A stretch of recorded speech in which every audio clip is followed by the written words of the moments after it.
Баршаңызға қайырлы күн достар, каналыма қош келдіңіздер. Сіздермен бүгін етті бәліш дайындайтын боламыз. Ең алдымен ыдысымызға айранымызды құямыз. Үстіне 2 жұмыртқамызды салып, 1 кг масса болғанша араластырамыз.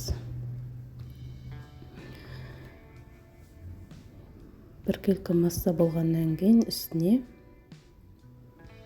ерітілген сары майымызды құямыз. Менде дүкеннің сары майы, Закрома, кез келген май түрін қолдансаңыз болады.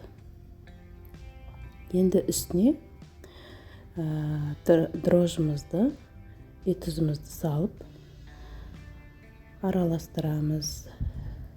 Мен бүгін дрожжбен жасап көрдім.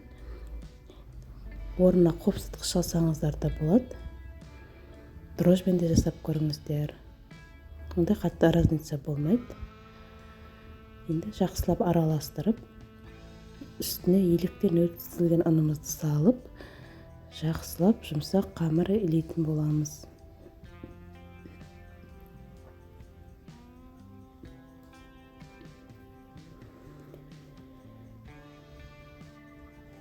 Міне осылай жұмсақ қамырымызды илеп аламыз.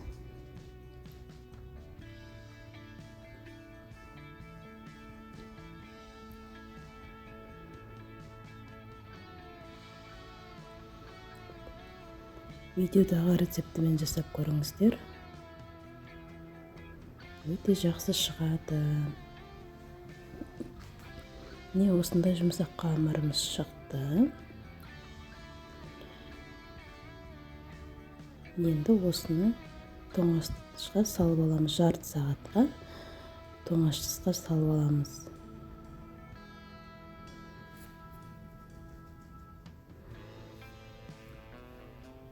Целлофан пакетке салып, жарты сағатқа тоңазтқышқа салып қоямыз.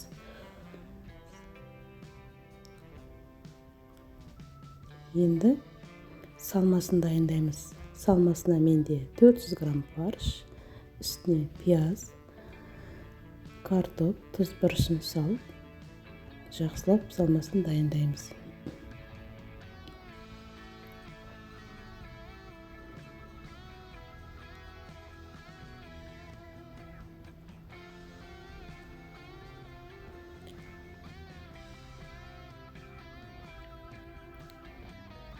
Видеом ұнаса лайк басып, тіркеліп кетеміз достар. Сіздер де осылай жасап көріңіздер. Енді қамырымызды алып 2 бөлікке бөліп, астыңғы қамырын үлкендеу қылып, үстіңгі қамырын кішілеу бөлікке бөліп аламыз. Қамырымызды жақсылап жайып аламыз. Қатты жұқа етіп жаймаймыз.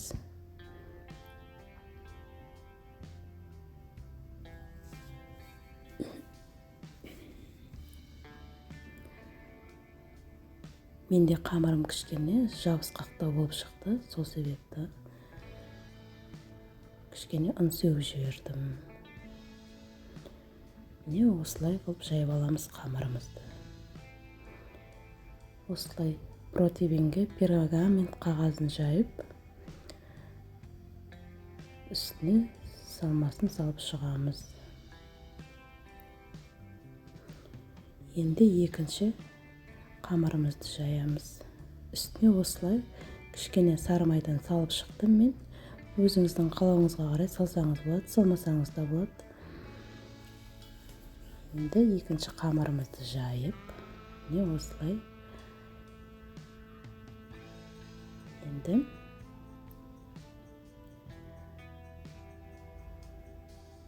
осылай қойып, қамырын шеттерін түйіп шығамыз.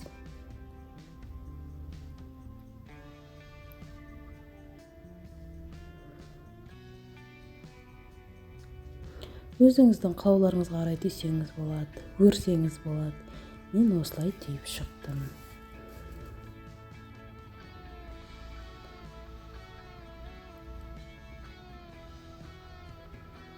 Енді үстіне жұмыртқамызды жағып 180 градуста 40-45 минутта пісіріп алатын боламыз.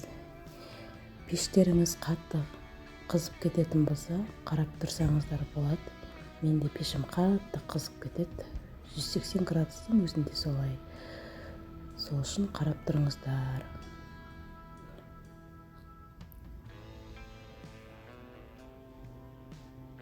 Міне осындай етті бәлішіміз дайын болды. Айтқандай мен кішкене бәлішім қызарыңқырап кетті.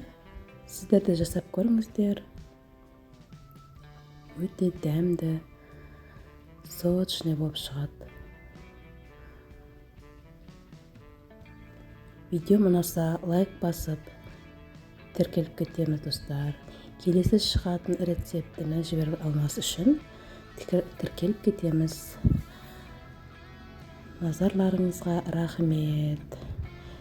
Сіздермен болған Гүлдариға.